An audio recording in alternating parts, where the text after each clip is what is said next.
Oakland, California. Finally, NBA fans got the Western Conference Finals game we deserved.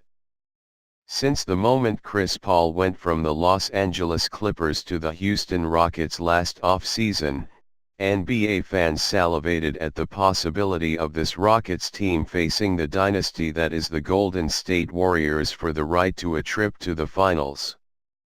In the regular season, the prospect of a May matchup between these two high-powered offenses became even more enticing, as the Rockets bettered the Warriors in the regular season with a league-high 65 wins. Then the most anticipated playoff series finally arrived, and it fell flat on its face. A 13-point Golden State win in a Game 1 that didn't really feel that close. A 22-point Houston win in Game 2, which was followed by a 41-point Golden State beatdown in Game 3. Blowout, blowout, blowout. The most anticipated playoff series in a long time became, quite simply, painfully boring and utterly lacking drama. Game 4 on Tuesday night corrected all that, as the Rockets regained home court advantage with a 95-92 win that ended the Warriors' NBA record home playoff winning streak at 16. After the game, Steve Kerr called it trench warfare. But that wasn't quite right, because trench warfare is monotonous and this game was anything but. This was a back-and-forth heavyweight fight, where haymakers were countered with haymakers. The Warriors threw the first one, a 12-0 barrage to start Game 4, or, more appropriately, a 12-0 barrage that continued their Game 3 blowout. A jumper by Klay Thompson, a three from Stephen Curry, a couple lay-ins from Kevon Looney and Draymond Green, a Kevin Durant splash from three-point land, and bam, a Rockets timeout less than 5 minutes into the game. But even in that Golden State run came hints of the physical Rockets defense that would keep the Warriors' explosive offense under 100 points for only the third time these playoffs.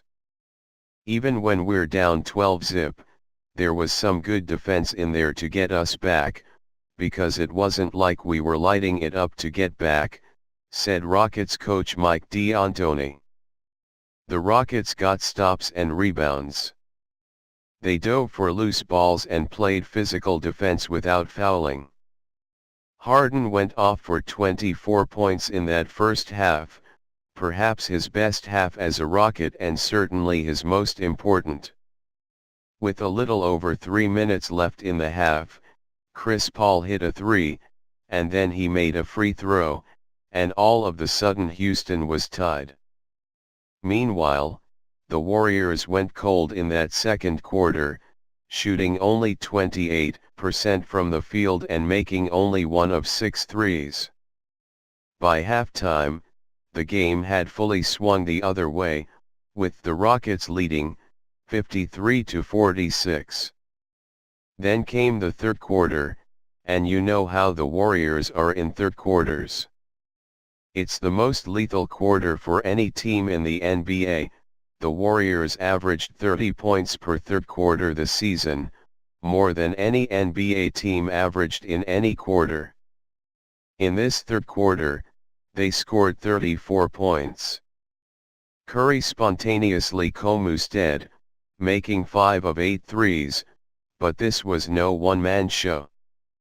This was Golden State playing its typically beautiful basketball. Thompson made a three. Durant tossed in 3 buckets. Green assisted on 5 of the Warriors' 13 made shots. 12 basketball minutes after halftime and the Warriors were up 10. This game seemed to be going the way we expected it would be headed. Another home game the Warriors won handily, a 3-1 series lead that felt insurmountable, one more step toward another inevitable title. Until the Rockets stepped in their way. This is the highest level we've ever played defensively, Without a doubt, D'Antoni said after the game. Because you're talking about maybe the best offensive team ever, and they got on a roll. It's all about toughness right now. It's going to be spotty both ways. I think there was great basketball played on both sides, stretches of it. The rest of it is just gutting it out and finding a will, a way, and a want. That's what the Rockets did in the fourth quarter. They took a Warriors team that has reinvented offensive basketball the past 5 years, a Warriors team that had absolutely set Oracle Arena on fire in that third quarter and punched them in the mouth. More accurately, they wrestled them to the ground and choked them out, holding the Warriors to only 12 points in those final 12 minutes. Meanwhile, the Rockets kept making shots. Not their leading scorer and presumptive MVP, Harden, who was so magnificent in that first half, made only one shot in that fourth quarter, the most important quarter of the Rockets season. Instead, Paul took over with a swagger, scoring 8 fourth-quarter points and draining a three.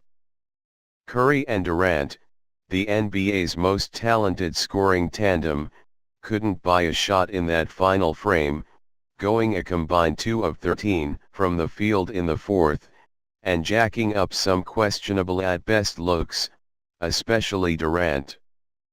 There was another thing going on in the Rockets' fourth-quarter dominance, too. Depth has never been a strength of these Warriors, and by that fourth quarter, they were tired. There were 2 places where the injured Andre Iguodala's absence really hurt the Warriors: in the second quarter, when Golden State needed a defensive stopper, and in the fourth, when all the extra minutes other Warriors had to play just caught up to them. This wasn't an example of complacency being the Warriors' greatest opponent. On Tuesday night, the Rockets were just the better team. In the fourth quarter we just ran out of gas, Kerr said. This game was sort of trench warfare. It was just everybody grinding it out, lot of isolation. I like the fight that we showed, Curry said. Fatigue is not an excuse for either side. And so we return to Houston with a renewed sense that this much anticipated series won't be blowout followed by blowout followed by blowout.